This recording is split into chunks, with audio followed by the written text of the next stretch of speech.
Hey guys, just finished up tracking drums with Merritt from Never Coming Home and thought that it would be cool to go over the mic setup that we used in this session. There are 17 microphones in total and they're all doing a whole bunch of different stuff. Some are room mics, some are close mics. So let's just get started with the kick drum. On the inside of the kick is the Audix D6. It's a little more than 3/4 of the way into the kick drum and it's aimed right at the beaters. This is giving me a very punchy and very aggressive kick sound. Paired with that, on the outside, is the Neumann TLM 102. It's a couple inches off the head of the drum, and it's giving me more of the tone and like a low-end warmth that the D6 isn't giving me. So when you combine the two, they just complement each other really well. Moving on to the snare drum, I'm using an SM57. This mic is an absolute classic on top of the snare. It's been used on a million different records and it just sounds great. It has a really nice mid-range that you want when tracking a snare drum. But what's super cool about this one is that it's modified to be at a 90-degree angle so that you can get it in right underneath the hi-hat.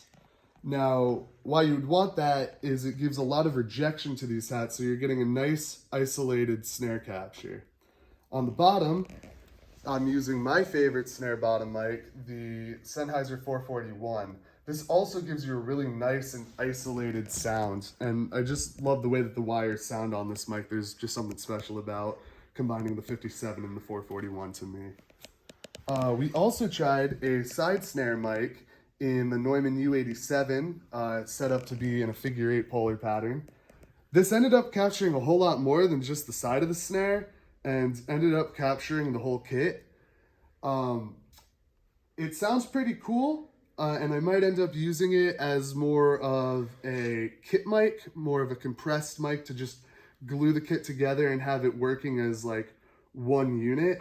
However, it might end up just sucking and not being right for the track. And sometimes you just want to experiment, throw up some mics that you usually don't, and if you don't end up using them, that's totally fine.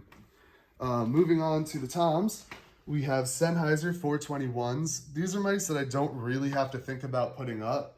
I know exactly what they're going to sound like on toms, and I know exactly what I have to do to treat them to get them where I like in a mix. They sound fantastic on the toms. We also spot mic'd individual cymbals on Merritt's kit. We mic'd up the hi-hat, the ride, and the china with small diaphragm condenser mics. These mics have really nice high-end capture, so they capture all the articulate stuff that he's playing, but also sound really good when he's just bashing on the cymbals. We're using NT5s by Rode on the hi-hat and the ride, and we're also using an AKG C451 on the china. For overheads, I'm using, yet again, small diaphragm condenser mics. These are SM81s. And I have them placed in a space pair. That's just to give me a really exciting and wide overhead capture. I really love the space pair on overheads because it's just exciting when Merritt's playing fills or going back and forth to different cymbals. You really get that energy coming across in a spaced pair. Continuing with these space pairs in the rooms, I have Audio Technica 4033s placed in a space pair. These microphones, again, they're not mics that I really have to think about putting up.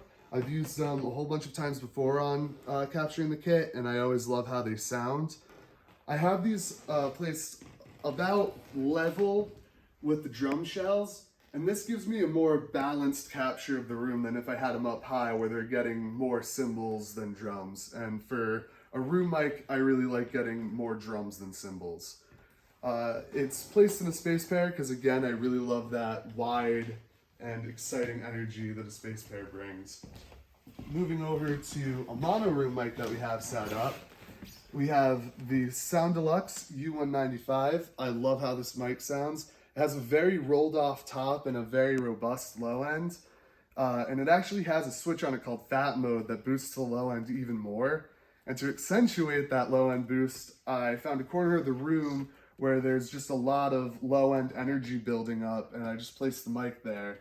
It's kind of ugly sounding by itself, but when you blend it in with the kit just a little bit and compress it and distort it, it ends up giving a lot of weight and glue to the kit and makes it move as a unit.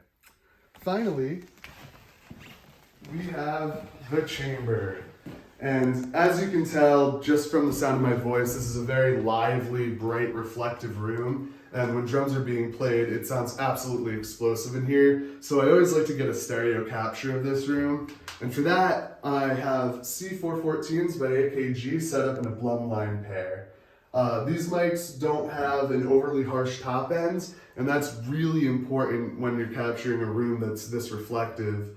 I really need mid-range and low end, and these mics have it. So that's it for the mic setups. Those are all 17 mics that I used.